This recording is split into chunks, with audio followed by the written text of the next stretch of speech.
ပြင်မှာဈေးကြီးရဲ့စပင်းကျွန်တော်လိုင်းရရင်ကြီးကြီးရယ်လိုင်းမှာကဈေးကတဝက်လောက်ပဲရှိရယ်ပေါ့နော်အခုအဲ့စပင်းကိုကျွန်တော်လိုင်းရရင်မှာပြီးတော့အခုအမောင်းစင်းလုံးမယ်ပေါ့နော်ပြီးလို့ရှိရင်စပင်းကကျွန်တော်အပြင်ကပုံစံနဲ့ဘယ်လိုနေရရှိရယ်ဆိုတော့ကျွန်တော်ထပ်ပြမယ်ပေါ့နော်ဒီလိုကောင်းတယ်ဆိုရင်ကျွန်တော်အဲ့ဆိုင်လေးကိုလမ်းညွှန်ပေးမယ်ကဲ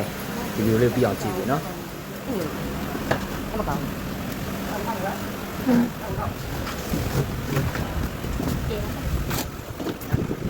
ချက်ကြပြီ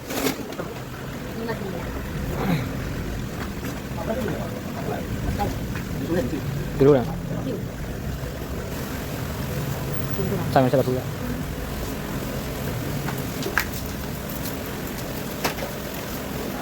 ဒါကတော့ပိုင်ရှင်ပေါ့နော်ကျွန်တော်ဒါပေါ့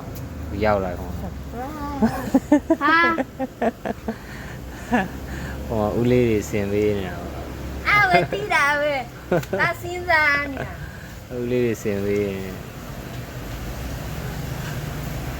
စင်ပြီးသွားရင်ကျွန်တော်ထပ်ပြမယ်ပြီးရင်အပြင်နဲ့အထက်နဲ့ဘယ်လိုကွာလဲဆိုတော့ကိုကျွန်တော်ထပ်ပြီးတော့ပြောပြပေးမယ်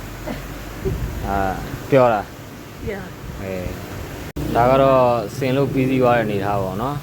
ဒါဆိုင်မှာရောင်းရင်9500 6000ရောင်းတာပေါ့ကျွန်တော်ဟိုတနေ့အပြင်မှာသွားမေးသွားပြီအခုကျွန်တော်ဒီ short ဟိုတော် short နေကျွန်တော်မှာလိုက်တာပေါ့နော်ပူကားနဲ့မှာအကုန်လုံး2600ကျော်ပဲကျတယ်မိုက်တယ်ကျွန်တော်ပြီးရင်လေသွားထိုးမယ်လေသွားထိုးပြီးလို့ရှိရင်ကောင်းမကောင်းထပ်ဆမ်းမယ်ပေါ့နော်ဟိုကဒါတော့မြင်တဲ့အတိုင်းပဲဂီယာ21ချက်ပါတယ်ရှေ့ဂီယာနောက်ဂီယာပါတယ်ပေါ့နော်ပုံစံနဲ့လုံးဝလမ်းတယ်ကျွန်တော်တော့ဝယ်ပြီးတန်သွားတယ်ပေါ့နော်ပြင်မှန်ရဈေးနဲ့ဆိုထက်ဝက်ကျော်တော့ကွာတဲ့အတွက်ဒီမှာ online မတက်တာနဲ့ရတယ်ကျွန်တော်ဒီဇိုင်းလေးကိုပြင်ကျွန်တော် link လေးချပေးမယ်တကယ်လို့ကိုသားသမီးစပိန်ဝယ်ပေးခြင်းတဲ့လူတွေရှိလို့ရှိရင်လည်းကျွန်တော်ရဲ့ link နဲ့ဝင်ရောက်ပြီးတော့မှာယူနိုင်တယ်ပေါ့နော်ဒီဗီဒီယိုလေးကအကျိုးဆုံးတွေရှိမယ်ဆိုရင်ကျွန်တော်ဗီဒီယိုလေး like share လေးလုပ်ပေးဖို့လည်းတောင်းဆိုချင်ပါတယ်အားလုံးမင်္ဂလာရှိတော်နေ့လေးဖြစ်ပါစေ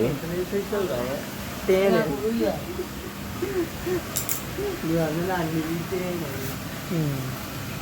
ဟာ